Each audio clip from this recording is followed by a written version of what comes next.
Oh, we don't need no fancy words. I mean, we need to practice. We need to rehearse. I'll tell you what we need. We need some paying gigs. We don't need this messing around, first one patio and then another, and that's ridiculous. We don't got no goddamn band. We don't need to fucking practice with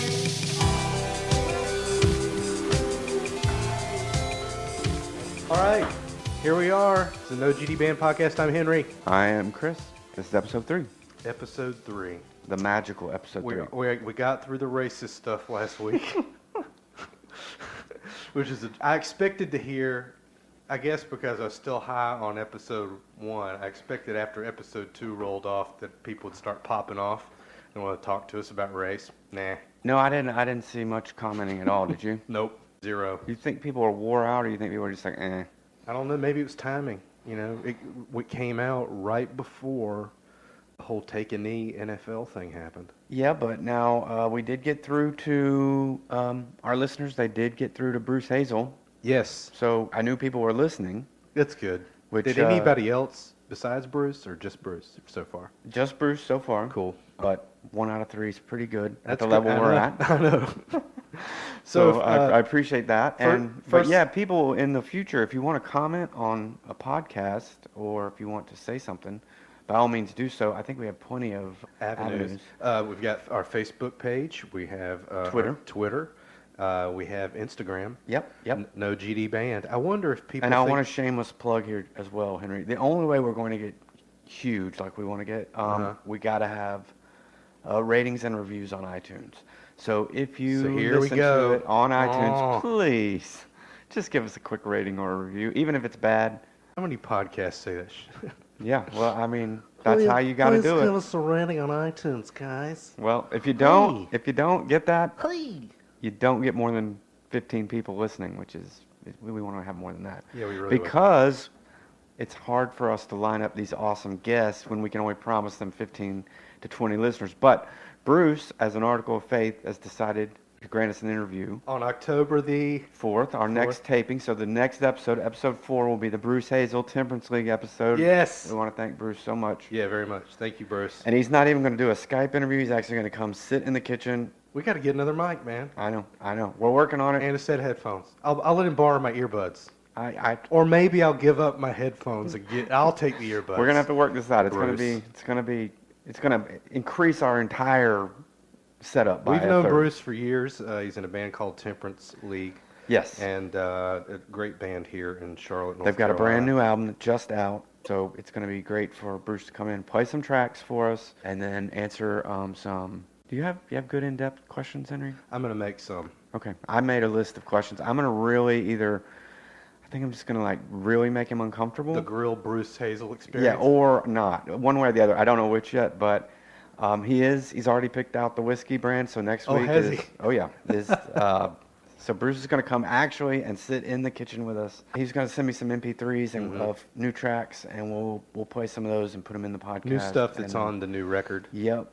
And then down the road, if people rate us and review us on iTunes, maybe we can get to where we can go into a studio and let bands play.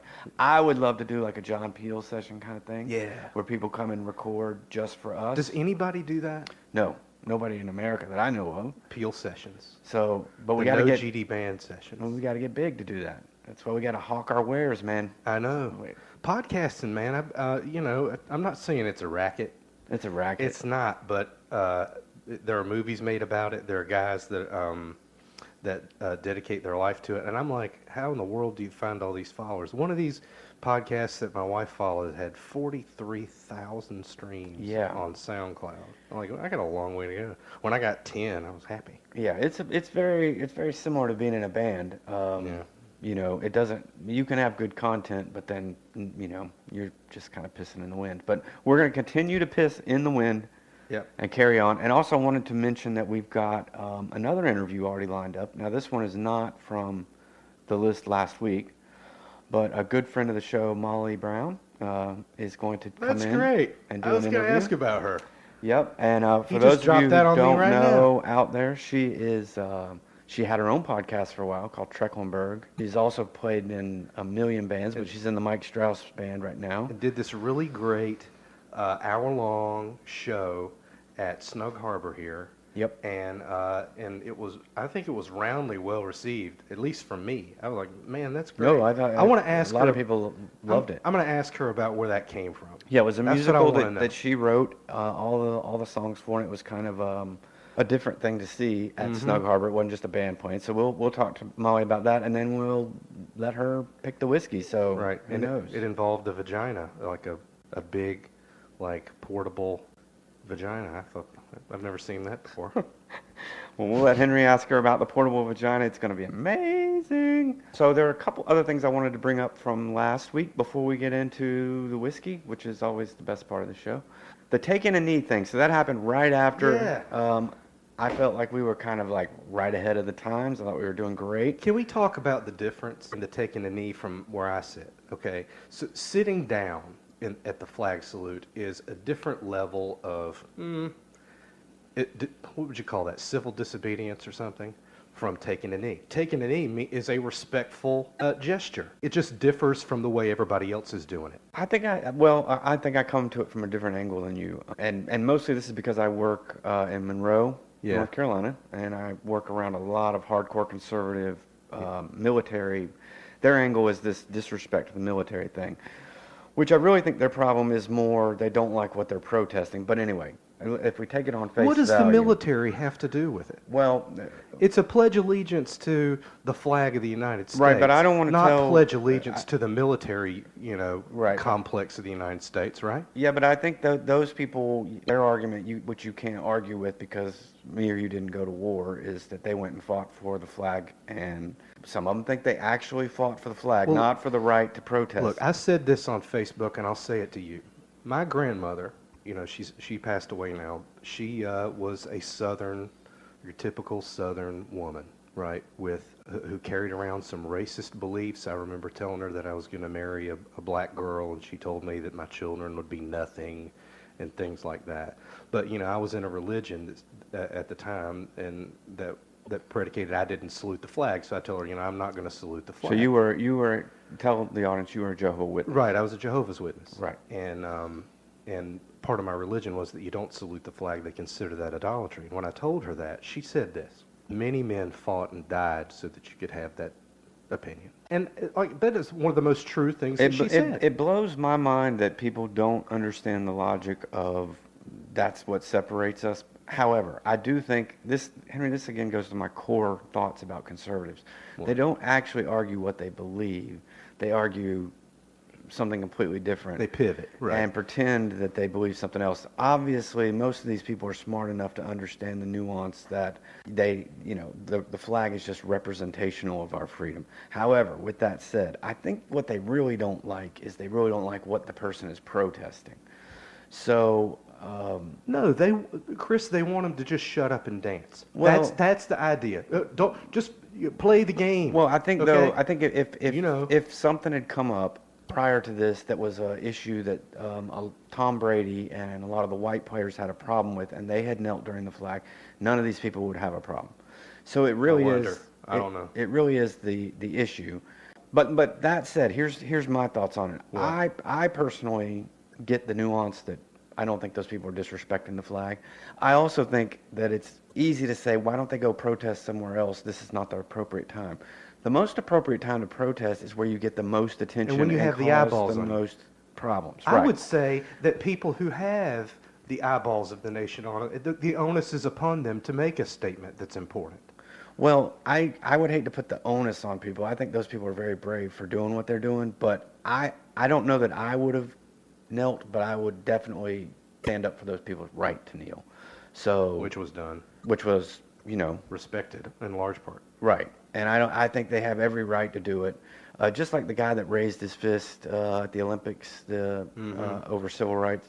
He's got every right to do that. In fact, that's the most American thing you can do. Because if he'd have done that and he'd have been a Soviet Union guy at the time, he might have had his hand cut off. So Yeah, the whole flag thing is crazy. Well, it kind of dovetailed with what we were talking about It last did. week, It did. right? I mean, it was perfect. And I think one of the other points I wanted to bring up. Do you think it's on purpose that the guy tweeted about this and didn't tweet at all about Puerto Rico? Do I think it's on purpose?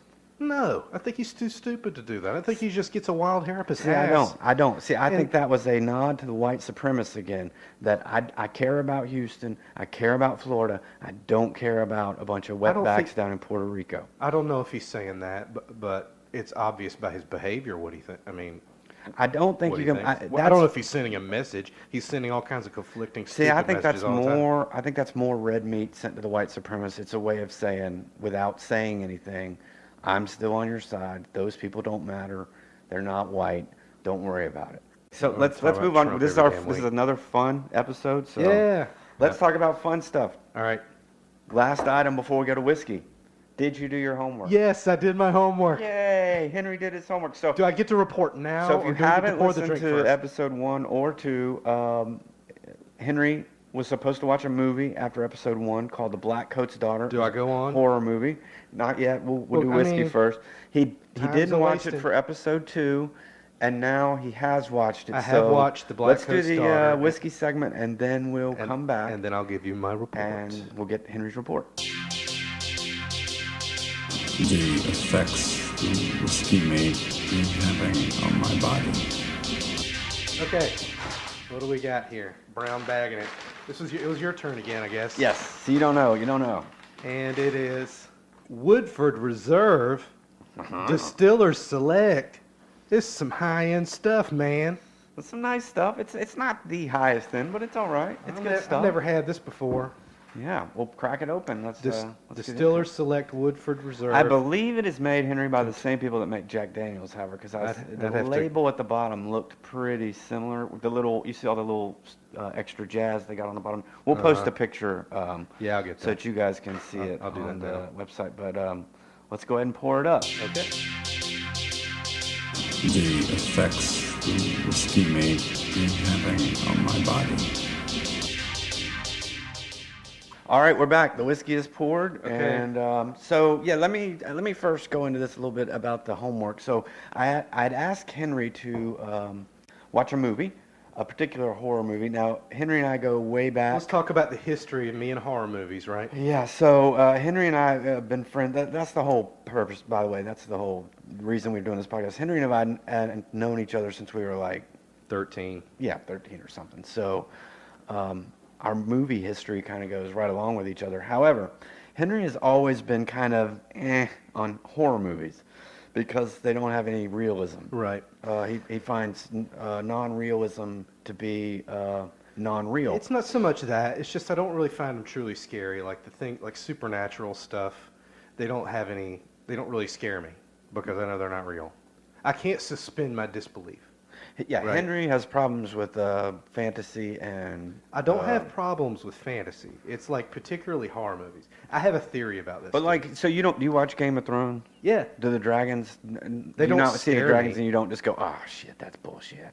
I think part of my brain does say, this couldn't happen. By the way, if you go But- to a horror movie, folks, if any of you go out to a horror movie with Henry, this is what you're going to hear at least 3 of these. Oh shit, that's bullshit. Yeah, you're going to hear at least 3 of those. So I'm just warning you. But anyway, I think we've okay. only been to. I don't go to them with you. I know you. I don't ask you've you to go dragged, anymore. You and Jeff dragged me to one. Yeah. And on the And third, I made your life. oh shit, I this made is your life bullshit. miserable. Yep, at yep, the totally movie. ruined it. So anyway, so I watched this movie the other night on I'd read something about the director. I didn't even know it was a horror movie. I think I read that it was his second movie, but it came out first. Yes, and I wanted to watch Right. the other one, but I thought, well, this one is in my Netflix feed. I want to watch it first. And he's supposed to be like the new voice of horror, I guess. Actually, I didn't. Or- I just had heard that it was kind of artsy. I didn't hear anything about horror, so I wasn't expecting horror. I was expecting kind of like what's that one movie? We'll have to do a podcast about this at some point. The movie with Vanderbeek that I loved and I told you to watch and you absolutely hated. I don't like him. I know you don't. I'm sorry, Vanderbeek. I want to like you, man, but Well, anyway, that's a tangent. We'll go down that road another day. So tell me your thoughts. So The Black Coat's Daughter is the name of the film. I thought it was I thought it had just enough believability that Henry could get into it, and I thought it had some truly. I'll tell you the parts I thought were terrifying in a minute. What's that? I'll tell you after. I want to hear what you thought first. Go. Movie started out great. It was about these girls in a private school, and the cinematography was good, and the tone was great. The movie was fucking horrible. Okay? Why? What is the whole fucking point of the movie?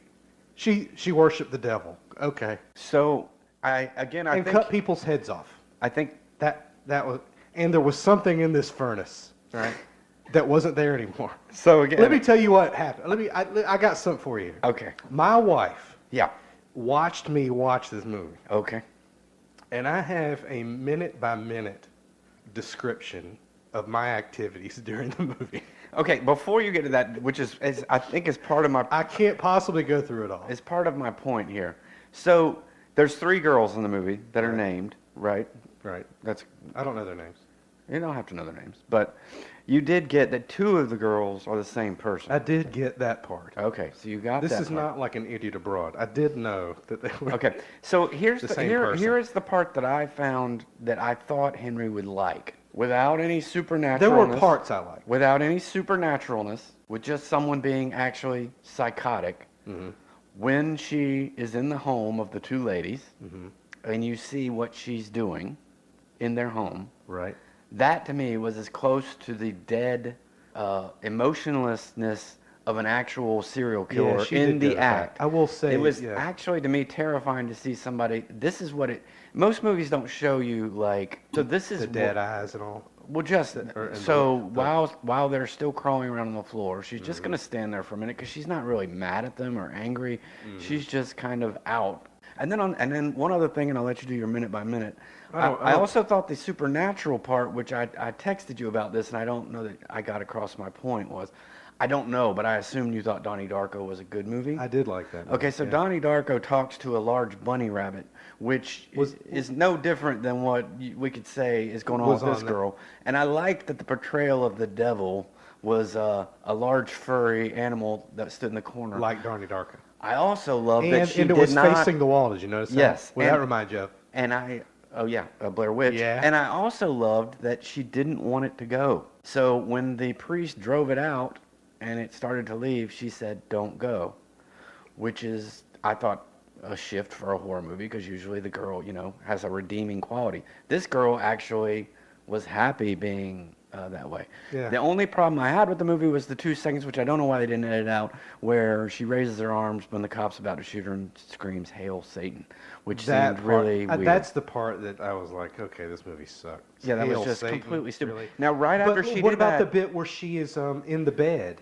And they have this one scene I think- where her legs lift Yeah, up over her okay. head. I'm like, Exorcist saw it. I think that. Bunny Rabbit saw the Donnie Darko. What else you got? Okay, I think that. that the genuflecting in the bed is something like that is you're required to do. Yeah. Like I think this. Well, genuflecting is when you do the cross, like right here. You're Right. talking about just like Well, contorting your she was body. doing contortion, but I think Yeah. I think the movie studio said we got to put one of those in there for the regular people. Yeah. Otherwise, I also thought it was great. I don't know if you remember where the scene where the girl just walks into the song, her face is all drawn for the school picture, and then all of a sudden she makes her face just completely light up. Then the camera clicks, and then she just shuts down again. I thought that was I don't remember that. I thought that was brilliant. So, but yeah, give us your minute by minute. I hate this movie. breakdown. Let's see. I texted you about 10:58 about which part they should have cut from the movie. I said it's her legs going back. That was a stupid part. Chris says no, that's not. I said the movie is like Donnie Darko but better. It was at first I thought it was a little better, but then it just hit the ditch. Asked if the Bill guy seems creepy. The dad.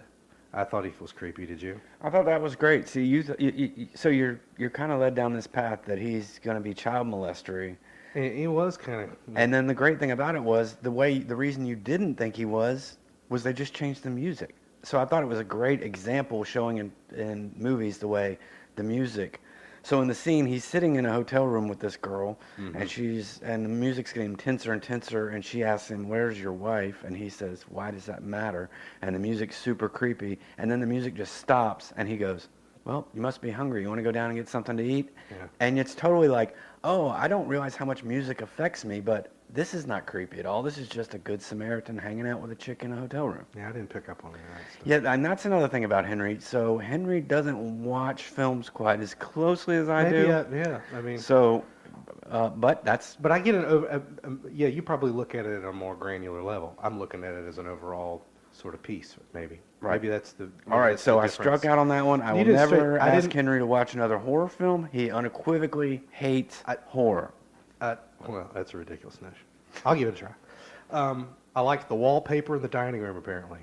I rewound it a few seconds when Catherine was talking about the phone call, insinuating that its headmaster, Mr. Gordon, which I thought was funny, is on the phone, and he would allow her to live at the school with them. There's a long pause. I did laugh at the creepy smile. All right. It was not blood-curdling. It was funny. Right.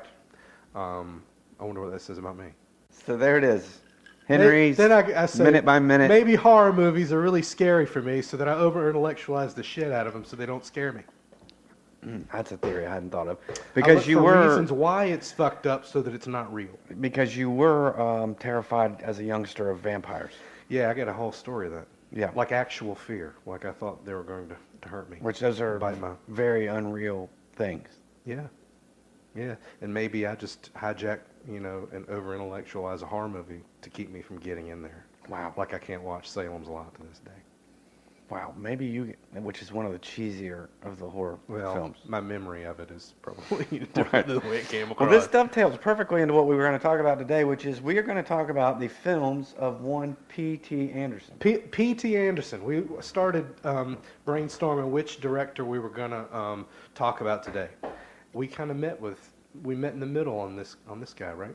Yeah, and I thought what we would do, it would be fun because I think we both love P.T. Anderson, not to be confused with Wes Anderson, who I also love, but is a completely different director. So I thought what we would do is we would just both pick a couple films that we thought were his best and discuss it. I actually thought we would end up picking the same movies and we'd have to make ourselves pick different movies, but we actually didn't. Henry likes two movies that I love all his movies, but I don't think these two that he picked are the best two. I think the two I picked are the best two, of course. And I think it's pretty amazing that we both picked 4 of his movies and did not pick Boogie Nights. That's how good this guy is. Yeah. Like, we left Boogie Nights off the list, so we're not going to talk about Boogie Night. Like if movie. somebody Any would have movie asked that me makes, about the best living director, it might be him in my mind. Yeah, that's He's a whole. right That might off be the dome. Yeah, it might be a different episode because I really think the Coen brothers together are Good maybe point. up there. But gosh, come on. So Henry, why don't you go with your number to the one that you think is This movie. Number 2. This movie cements for me why Adam Sandler's an asshole. So Henry is going to Now- go with Punch Drunk Love. Right, it's the movie, and I could say that too. Punch Drunk Love. But the guy can act apparently in this movie. It had substance. He was subtle. It showed he could be directed, but the guy never repeated that performance ever again. I mean, So what you're saying, this is interesting. So what you're saying is you're taking the angle that this movie proves that he can be a good actor. Right. So now I really hate the guy. because he won't do that again. So you're kind of taking the Nick Cage angle of like, Nicolas Cage has had some films that he's really good in, so it just proves he's a shithead. I guess.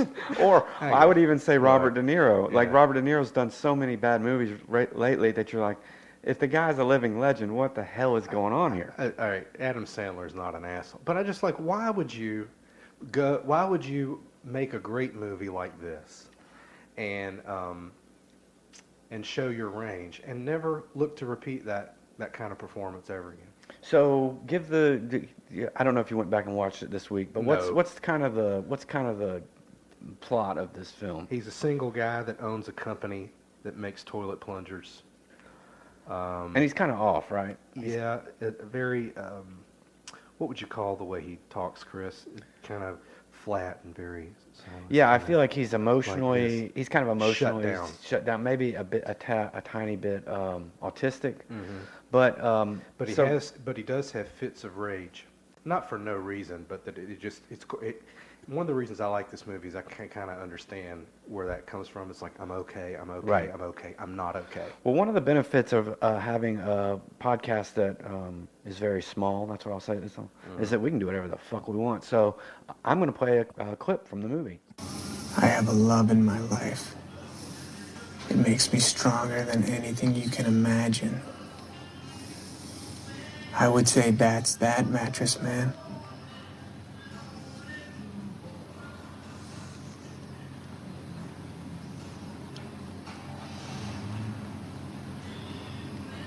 You came all the way from LA to tell me this. Yes, I did.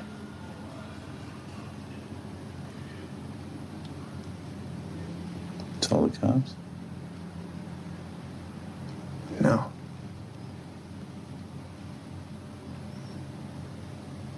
All right. That's that.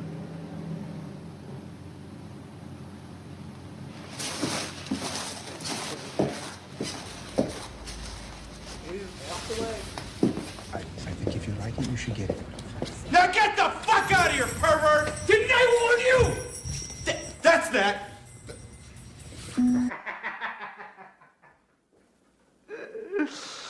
That's that. That's that. So I love that scene. This is more about P.T. Anderson being a good director than it is about Adam Sandler. I have to wonder if he had cast somebody else, if they would have been just as good. And I'm just throwing this at... Okay, well, the interesting thing for me was when you picked this film. This is my, and I have another friend that loves this one as well. This is my least favorite, and I think it is because of Adam Sandler. And I'll tell you why I take a different bent on it than you do. Adam Sandler is still basically just doing like a Saturday Night Live bit that he normally does. You think so? Like, he's good at doing angry, and he's good at doing like kind of voices. I think what you're probably going to say is that he's good at playing an exaggerated version of a thing. Yes. Right. Yeah. So I didn't really see that there was this ton of range. It never took me out.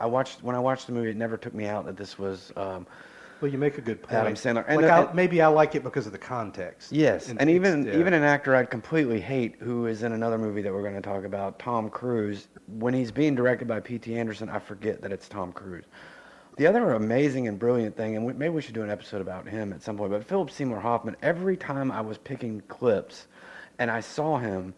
He's the one involved. Well, no, I was like, oh, man, how did he play that character?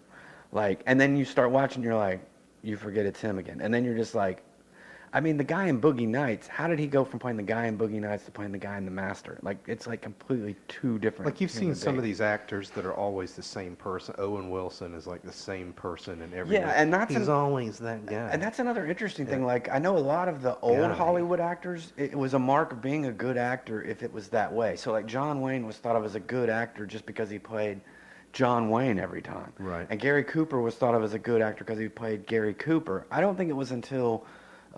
James Dean and Brando that they started changing that it was like, oh, you have to actually, you don't create a brand, you have to play different character. You hone the craft. And then you start hearing people talk about how great a character actor with someone range is. Yes, as opposed to, well, he plays John Wayne every time, and I mean, I'll go watch that any day of the week. Yeah. So yeah, I don't have a lot to say about Punch Drunk Love. I like that you picked it. It actually, was my least. The one I know the least well, because I've only watched it a couple times. I think this really goes, to some degree, this really goes back to a podcast that we didn't publish, which is about maybe the reasons why you and I like movies. I think if you drill down to the root of that, I think movies resonate for me on some sort of how they make me feel level. How do I feel about it? It's really easy for you to go to some of the smaller bits because you really like some of the nuts and bolts, whereas I'm looking at the broad swath. Yeah, which is a great segue into the second movie, which is my number 2, which is The Master. I don't know why I like The Master so much, and I think it's part of that. I feel like I'm watching great art, even if I don't know why or that. You know what I mean? It's Are not you saying like you don't understand the sauce on this movie? And that's no, here's the difference. So if I'm flipping around the channels and Office Space is on, I'm going to watch Office Space. Every time I flip by it, I'm like trapped. I just love it. And it just works for me on every level. Right. If I'm flipping around the channels and the Master is on, I got to be in the right mood to watch the Master. I got to be like, this is like going to the Louvre. This is not like going to Right. The to Master watch requires the Panthers. It requires something of you. Yes, but I'm fully cognizant that it is so much better a movie than Office Space. Right. Like there's no question. Right, So right. I marvel at it. I don't know that I go back and watch it over and over. And I know there was a time period where all of us, collected DVDs and and I don't know that anybody even does that anymore. But when I was getting rid of all my DVDs, I had Magnolia, which is another movie I think we're going to talk about. But Yes. I don't know that I ever even cracked the DVD open. I felt like I have to own this movie, but then I was like, I could never find the time to watch it because it was like, I got to be in the right mood for me. Yeah, so The Master I feel the same way about. I don't know that I can tell you exactly what it is, but It's been a while since I watched it, and it required a lot of me. it's very long in and it. it's very, there's a lot of close-ups and there's a lot of scenes with a lot of time in between the dialogue. I think I also liked it because I'm very into Scientology. I'm not into it like I want to participate in it. I'm into it in like fascinated with cults. Yes, kind of nuts kind of way. Right. But so the scene we're going to play from The Master, I believe it is the scene where Philip Seymour Hoffman first meets the main character, who is played by the Phoenix, Joaquin Phoenix. Is the motorcycle involved in this No, one? no. This is the one where this is a scene where they're on Philip Seymour Hoffman's boat because it's just like the Scientology guy. He's on a boat, and the night before, Joaquin Phoenix is super drunk and tries to get a job from him and tells him he's a worthy seaman, but he doesn't even remember talking to the guy. So All right, let's watch it. Here it is. What do you do? I do many, many things. I am a writer, a doctor, a nuclear physicist, a theoretical philosopher. But above all, I am a man. Hopelessly inquisitive man, just like you.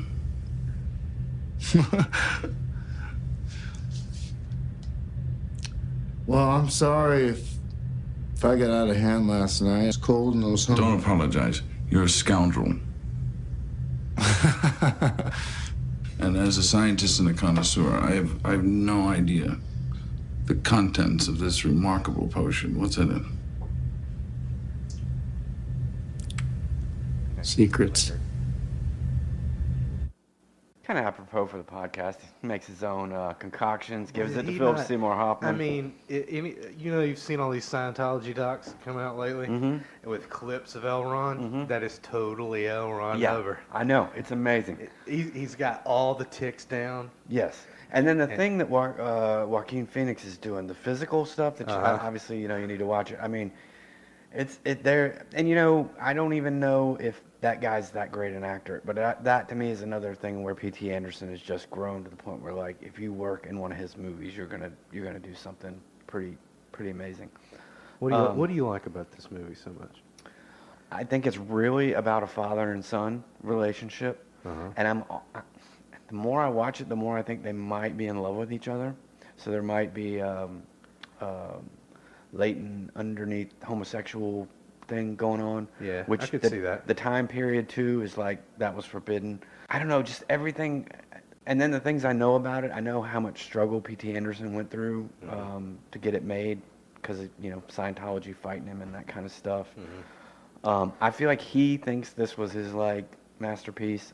That's why I think it might be a little bit long. Right. I think he might have had trouble letting parts of it be edited. Can I ask you this? Sure. This is going to be a little intrusive.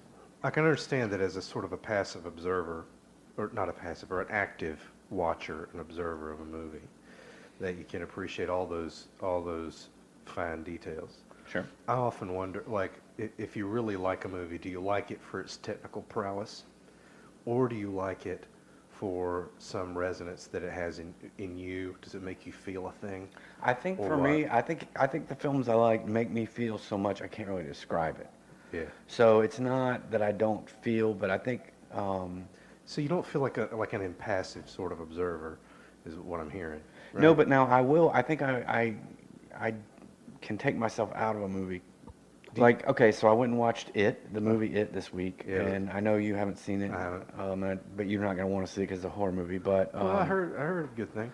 well, there were a lot of homages in the film to the '80s, which kind of bothered me because I think they were doing a Stranger Things kind of thing. A lot of kind of '80s things going on in there, but I noticed those. But I kind of like when I notice stuff like that. Now this movie in particular, I think because it did it so much. I don't know if you even like Stranger Things. We haven't talked about that. Yeah, I like it. I thought it did it so much better than it did. Yeah. That even though they were doing these, so there's a movie theater in the downtown area of this little town that the kids are in, and it's like the '80s. So there's a marquee out front, and every time that they show the marquee, there's a different '80s movie, like Lethal Weapon is up, or Okay. you know, and which is fun. Back to the Future. But it got annoying after a while because it's like, okay, we get it. You know what I mean? It's the '80s, you know. Yeah. So I do notice that kind of stuff in films, and that I kind of like when they build that in. That to me is like craft. But I definitely like the way movies make me feel as well. Another thing, when you brought that up, that I was thinking about is a movie that there's a few movies that I love because they're so good adaptations of books. So I don't know if I love the movie Because it's on its own, but Right. like No Country for Old Men is literally shot for shot what I had in my mind when I read the book. I was almost like kind of creeped out because it looked exactly the way like the vision you had in your head. when I had read the book. So it did not just look right. It looked like, oh my God, like were they reading my thoughts? So I don't even know if I liked the movie. I was just like, I've already seen this movie before, which is awesome. So that's great. The Master seems to me like a sort of a pensive movie that, at least for me, from what I can remember, it's been a few years, that was sort of a slow, emotional reveal that required a lot of investment. Yeah, but see, I think that's a thing that a lot of people have trouble with. Like a lot of people don't want, like they grade a movie down because it requires an emotional, and I find that to be like, if you look at a book and if I say, oh, this is a great book, you should read it, and the first question out of their mouth is, how many pages is it? Well, then you don't understand books to begin with. Like it's not a fitness contest. We're not running a 5K. It's a book. You know how many pages it is? Wow. It's the exact number of pages the guy needed to write it. So that's I'm what still he not did. sure you answered my question, quite frankly. I don't know if you talked around it. You might have. I'm still trying to get to how you felt about it. I can't describe how I feel about it. I think I liked it so much. I don't really have a vocabulary to tell you how. When you say like it, what does like mean? I don't want to take the DVD and dry hump it. Do you follow what I'm trying to get at here? I think we just think differently. So I think I love the movies I love. Like I'm obsessed with The Shining. I don't just like The Shining. Like I think about The Shining a lot. I think about Blade Runner a lot. Boy, am I showing my nerd credentials. I don't just like it as an entertainment. Right. I think about it quite a bit. When I think about movies, they strike a note in me of some kind. And it's not always pleasant.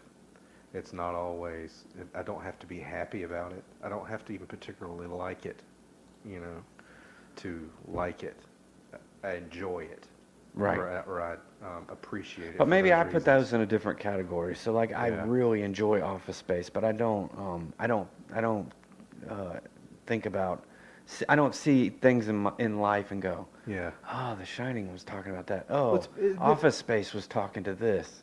I don't really. It's been really interesting to talk to you about movies for the last couple of times because I find myself looking at them in a different way, and maybe you feel the same way because I think people really do approach pieces of art in different ways. Well, it's interesting because I think we were together the first time we saw Reservoir Dogs, and we were both very much affected by it.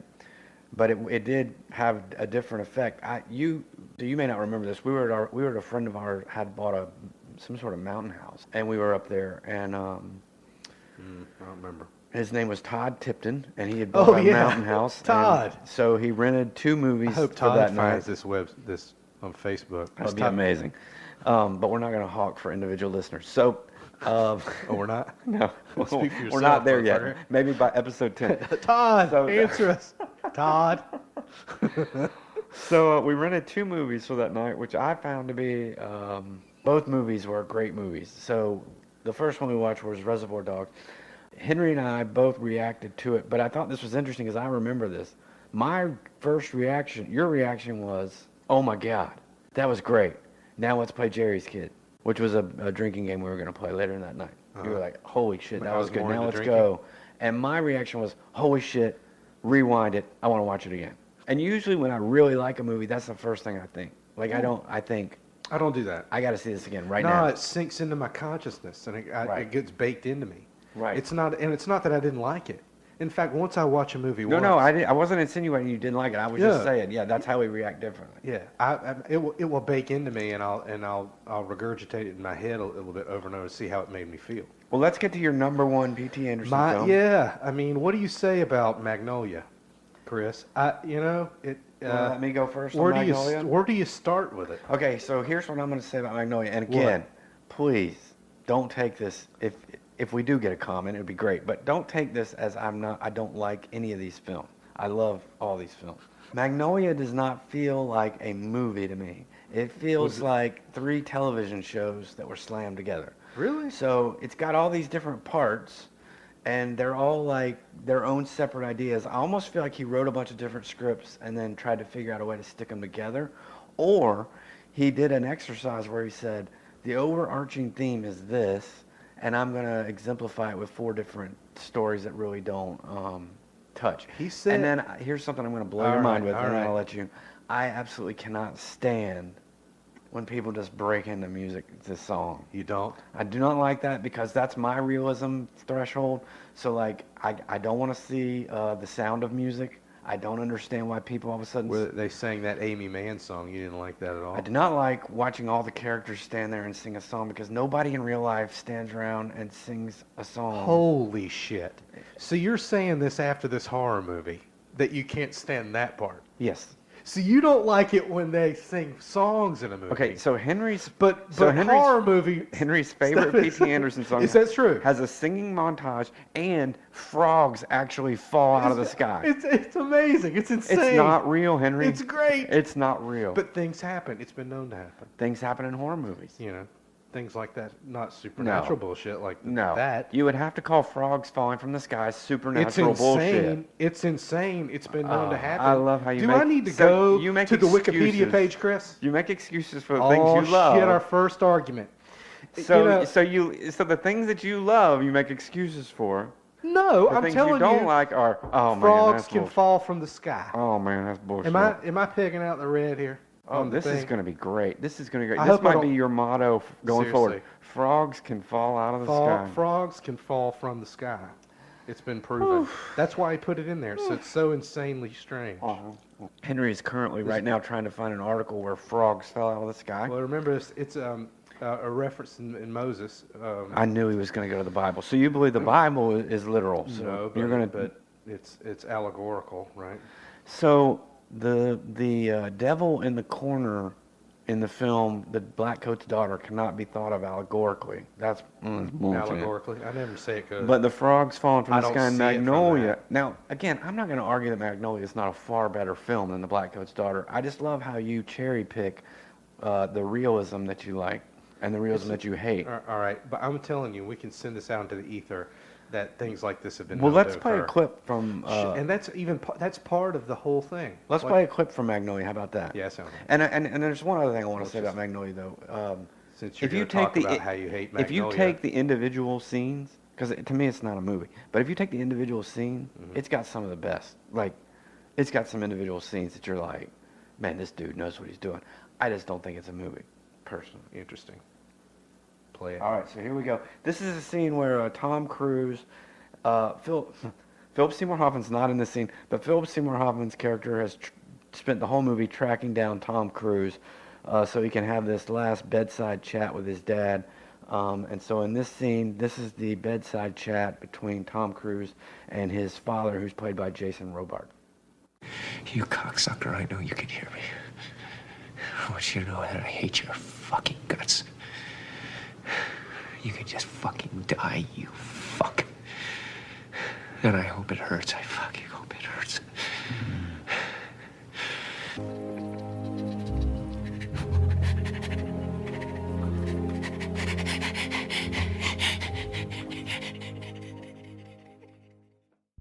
Sorry, that was about all of Tom Cruise sniveling and I could take. There was a little bit more there. What did you like about that scene? You can't see it in the clip we played, but if you go back and watch it, Philip Seymour Hoffman acts his ass off in the background, which is just amazing. Like when they do cutaway shots to him, he's reacting to the way Tom Cruise is talking. It's almost like he is reacting for Jason Robards, who has to play I'm just laying here kind of comatose. So just all of that interplay is awesome. I do not like a little bit where the minute Tom Cruise gets done saying what he's saying, the music is too heavy-handed in the whole film. And I would differ. I would disagree with you that. And here's another reason why I think this is not a movie, which may be cheating, but if you go back and look, and P.T. Anderson at the time said that he didn't have a movie in mind.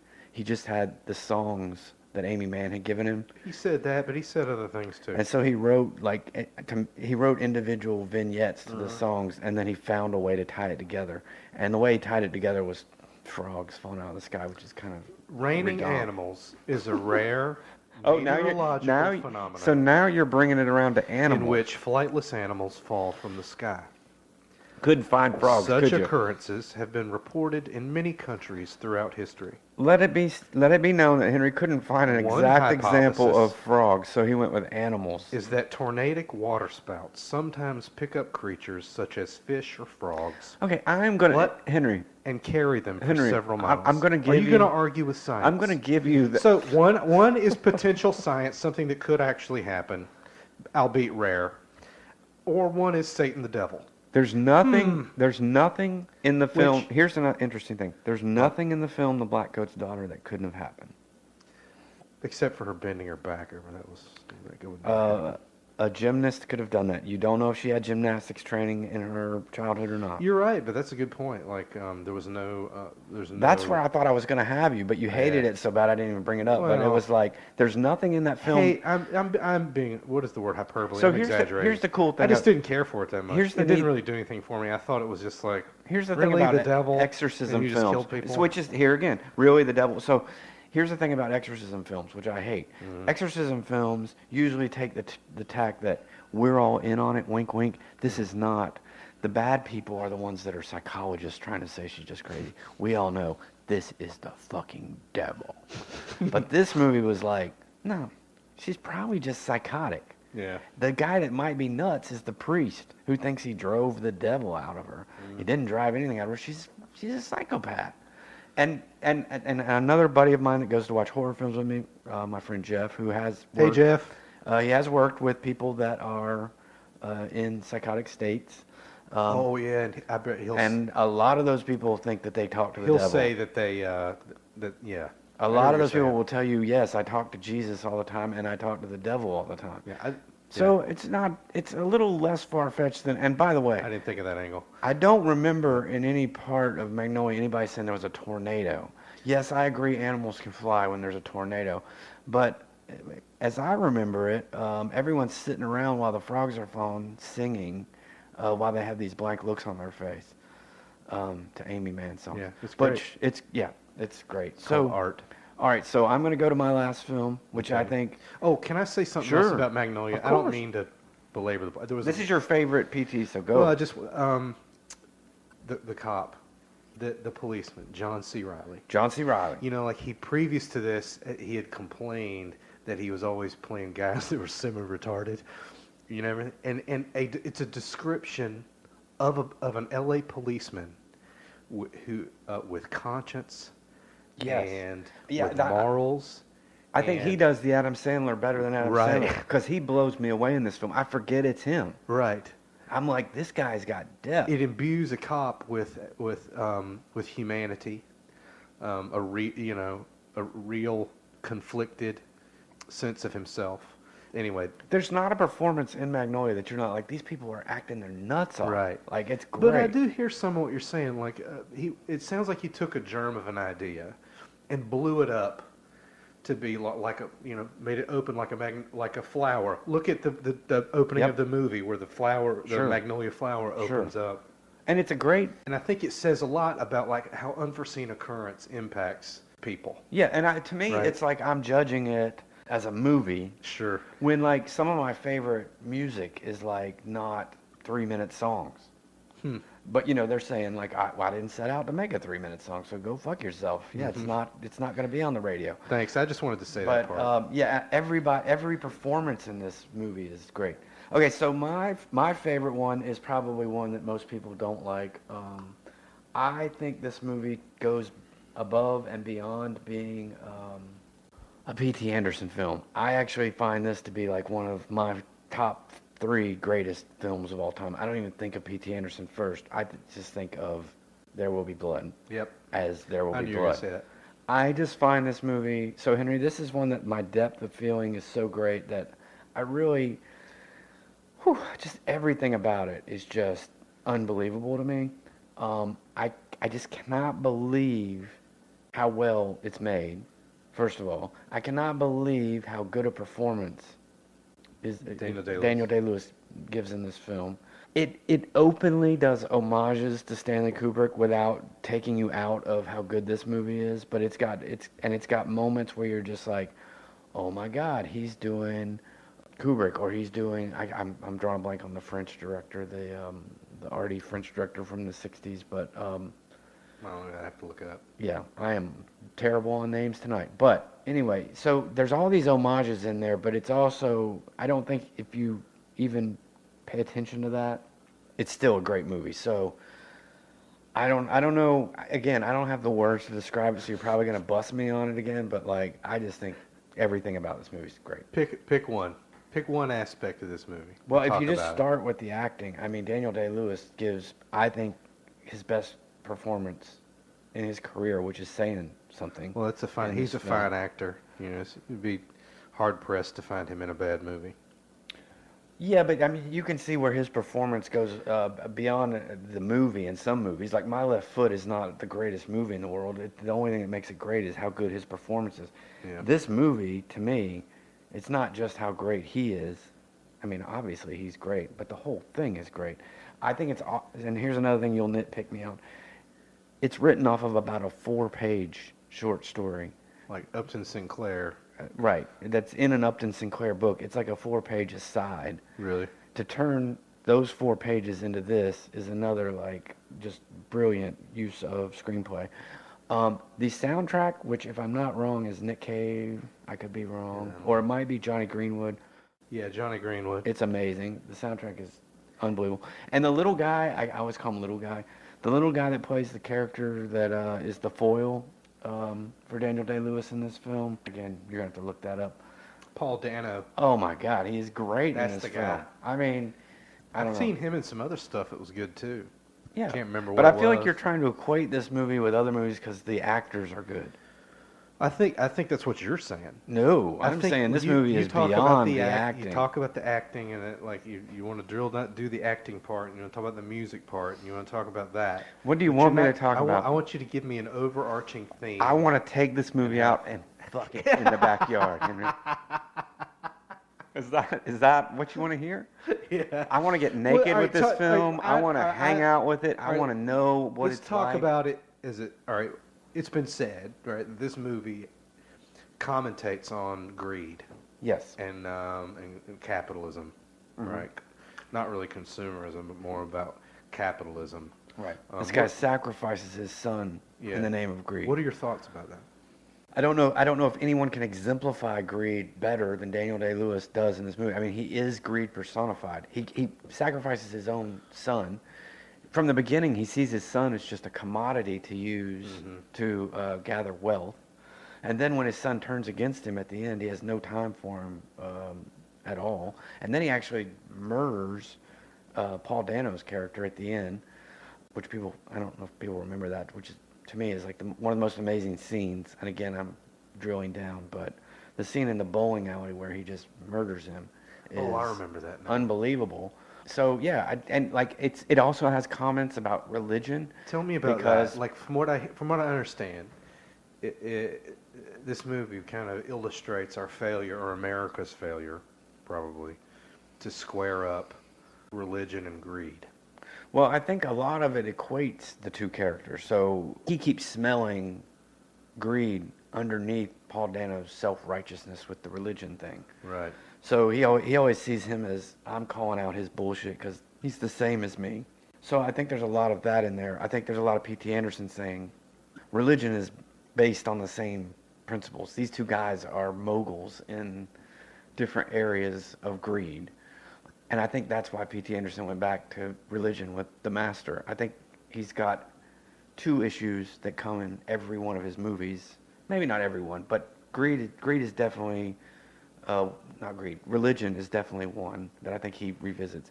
But I don't think you can talk about P.T. Anderson films without talking about father-son relationships. Boogie Nights, to me, there's a lot of father-son stuff in there with the Burt Reynolds character. Mm-hmm. Magnolia, it's obvious, the Tom Cruise thing is father-son. The Master is father-son. If There Be Blood, or There Will Be Blood, is father-son. I'm sure his first film we're missing. There's one before Boogie Nights, I believe. Heart 8. Heart 8 is a father-son thing, right? I don't remember. I haven't seen that in a while, but isn't that the I'd one love to watch where, it again. I want to watch that one again. The guy is like... That was a surprise for me. So isn't that the one where the guy kind of talks, he kind of learns the ropes from the older guy about Vegas and all that kind of stuff? Something like that. Yeah, I think there's a father-son thing going on in there. That Punch Drunk Love's or father-son relationship in there? I don't hear one. I can't think of one. I guess not. I guess you're right. So Punch Drunk Love, I would say no. That's probably just a guy coming out of his shell because of love. Mm-hmm. So yeah, okay, I'll take that one back. But anyway, so do you want to? Should we play a clip? Yeah. What do you? I got one pulled queued up. Let's do it. Ladies and gentlemen. Ladies and gentlemen. Thank you so much for visiting with us this evening. Now, I've traveled across half our state to be here and to see about this land. I dare say some of you might have heard some of the more extravagant rumors about what my plans are. I just thought you'd like to hear it from me. This is the face. It's no great mystery. I'm an oil man. Ladies and gentlemen, I have numerous concerns spread across this state. I have many wells flowing at many thousand barrels per day. I like to think of myself as an oil man. As an oil man, I hope that you'll forgive just good old-fashioned plain speaking. I could have just watched the whole So, movie I mean, again. how long Like, were I you mean, gonna- I was just gonna let it go. How long are you going to let that go? As we were watching that thing, I'm leaning over Chris, and I'm really pointing to aspects of the cinematography I like a lot. It's the way the camera moves. And It's you got it's thin unbelievable. This thin blue line, and the way the camera moves up to sit. It's subtle, and it's beautiful. And here's something about. And you can't see it while he's saying all this stuff. Yeah. They're showing you things that just show you that he's contradicting him. Like, it's total bullshit. That he's like a snake oil salesman. I'm distracted by the beauty of what the guy is showing me on the. It looks like a fucking painting. That's what's beautiful about But do you movies. see, like, you can that's what- watch it as many times as you want. But Henry. here's the part that I'm trying to tell you. There are parts of that science I'll never understand. Like, how do you get one particular, I don't know, is the word pastiche, I guess, of color, and consistent from scene to scene to scene, and they're all. That's the work of a cinematographer. Is that even the work of P.T. Anderson? Does he just give the guy an idea? I want it to look like this. I want it to be saturated like this, or whatever, and use that vernacular. You know, Do you see what I'm saying? I see what you're saying, but I feel like you're always trying to steal the credit away from the person. So Not at all. So Not at if all. a band puts out a great record that you love, Already and they talked work with a about this. producer that they hadn't worked with before, you're going to just be like, oh, that band, they didn't do any of that. It was just like the producer told them to do X, Y, and Z. No, I'm not I saying totally that. don't see it that way. I Well, think people get Academy Awards for cinematography. yeah, and there's great cinematographers. Gets the award. But if you, and this is my opinion, if you listen to great directors talk about directing, and you listen to great cinematographers, a lot of the great cinematographers, what their job is it's the director's vision. They're either good or bad by virtue of they can realize that dude's vision or not. Because I think where a lot of cinematographers and directors bump heads is when the cinematographer thinks he's amazing, he's got this great idea, and even if he does, it's the director's vision that you're going for. I think actors and directors bump heads over this sometimes too. Yeah, you just gave a great performance. That's not the performance I wanted, and it's my movie. I would disagree with you that a little bit. I think it is great cinematography, but to not give him credit for that is ludicrous. Well, can I try to put it in perspective, just a total amateur way of putting things in perspective. You had Hard 8, which was debut movie. You had Boogie Nights, which was commercially successful. It's a great movie. It made a lot of money, right? But they greenlit, and let me get to my point. They greenlit Magnolia without even having a script because of the success of Boogie Nights. Right. And so he made this this blown up 3-hour movie that you say is basically a TV show, but it's a couple TV shows. Then he did Punch Drunk Love, but this movie that you selected, I would say that this might be the director, like the mature director that's gone through, 3 or 4 movies. I mean, there's depth and substance to this movie that maybe didn't exist in the other ones because of all the. Yeah, you're making my argument. You're making my argument. Well, that's what you're I'm basically saying yes, actually. I'm not saying it's this one is worse. This one is better than. Well, Magnolia. It may be, but I'm saying if you look at it as a progression, I liked Magnolia. I watched it in the late '90s, and it had a thing. Oh, I did too. But if you look at There Will Be Blood, and you look at it just the pure artistic quality of it, Paths of Glory is a great movie. Lolita is a great movie, but you can't compare them with late Stanley Kubrick. Yeah. Which is another interesting thing. Bands seem to get worse. Film directors seem to get better. Hey, yeah, we made that point on an unpublished pod. But okay, and on that note, anyway, let's go ahead and go to current events because we are running way over. I'm sure we are. P.T. Anderson, thanks for the good movies, man. If you want to write us an email, that would be great. If any other directors, if you want to come on the pod, that would be great. Like to talk to me, and that's a special note to David Gordon Green. Please write me an email, please, sir. Current events.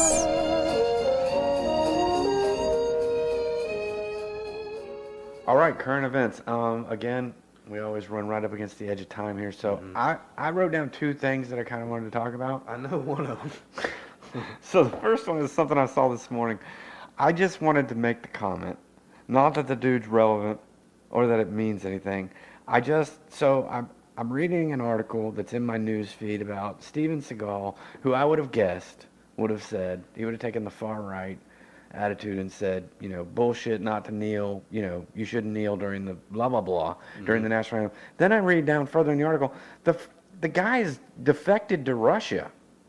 Has anyone seen this? The guy has gotten Russian citizenship now. He was making the YouTube clip from Russia. And here's what I find fascinating. We live in a world now where ultra-conservatives live in Russia and can make comments about the national anthem, and nobody on the right says, this guy's not patriotic. The guy is actually doing the interview in front of the Kremlin. And he's actually gone and got citizenship in Russia, and he has the gall to talk about the national anthem and who should stand up and sit down, and nobody on the right even blinks. I think that's terrifying how the right is now in bed with Russia, and no one seems to call them out on it, or I guess we do, but they just ignore it. Anyway, and I don't want to make Steven Seagal relevant again, but look this up. What happened to Better Dead Than Red? What happened to that? I mean, and they don't believe that shit anymore? Yeah, I don't want to be a hypocrite because back in the 90s, I don't want, I thought the Red Scare stuff was a little over the top. Yeah, but now it's like basically the right is in bed with the Russians, which is insane to me. And no one even saw the irony of the guy standing in front of Kremlin going, I've almost lost my life for the flag, the American flag, so you should stand up. Who are you to even comment on the flag, dude? I didn't even hear about this, but I'm looking at it now, and there he is right in front. Is it the Kremlin? That's not the Kremlin, but it is Russia. He's in Moscow. I'm sorry. It doesn't look like the Kremlin to me, but he calls their kneelers disgusting. Gets mocked on Twitter. This is the Civil War we're talking about. Like, Twitter users, they're going to rip this guy apart. Yeah, but here's the end result of this. When it comes down that there was collusion and Mueller brings forth the facts, the right is not going to go, you're right, well, we've got to get rid of this guy. The right's going to go, Russia's So fine. what? We should be in bed with Russia. Terrifying to me. Okay, and here's my second quick current event. Okay. So I sent this to Henry this morning. We were thinking of last week we brought it up on the show, people we wanted to interview. We had local people we wanted to interview, and then we had kind of like our list of people that are outside of the local scene that we want to interview. And folks, we're going to try to get these people. I think it would be amazing. But one of the ones Henry brought up was a person I didn't right off the bat recognize who he was talking about, and it was Riley Hunter. I thought it was Riel. Okay, I don't know how to Is it say Riel it. Hunter? However you want to say it. I'm going to say Riley. Riley. So, Riley? Hey, Riley. Riel? He is really upset with me tonight. I don't know what it's about, but anyway, I'm not upset. Riley Hunter is what I'm going to say. Somebody with a podcast that's not a big, huge podcast, but it's bigger than ours, has already beat us to the punch. Was it a podcaster or was it a YouTuber? It's a podcaster. Go look at the bottom of the article. Okay. It says podcast. Well, I was at work. Okay, so Henry was at work. Somebody else had the same idea Henry had, which I give him credit and kudos for a great idea. Thanks. We just got beat to the punch. If you guys want to go see the interview that we were going to do with Riel Hunter, Riel, I'm sure if she... I guess I better listen to the podcast. Then you're going to see exactly what we would have asked her. The questions would probably be the same, hard-hitting, insightful. I haven't watched it, so I have no idea what's going on with it. Candidate Confessional, I get produced by Zach Young. Fuck you, Zach. All right, we're going to leave it there this week. Anyway. Fuck you, Zach. Sorry. Not really. All right, so remember, everybody, next week, if you made it this far, next week we're going to do the Bruce Hazel episode. We're going to interview him. This is going to be our first interview, so we're really excited. We're going to play some tunes from Temperance League's new record, and we're super excited about it. So we'll talk to Bruce. And, I already know what whiskey he wants to bring into the house, so it's going to be amazing. All right, No GD Band podcast on Twitter and Facebook. I am Henry. And this is Chris. We'll talk to you next week. We've got no fucking band, Chris. I'll tell you what we need. We need some paying gigs. We don't need this messing around, first one patio and then another, and that's ridiculous. We don't got no goddamn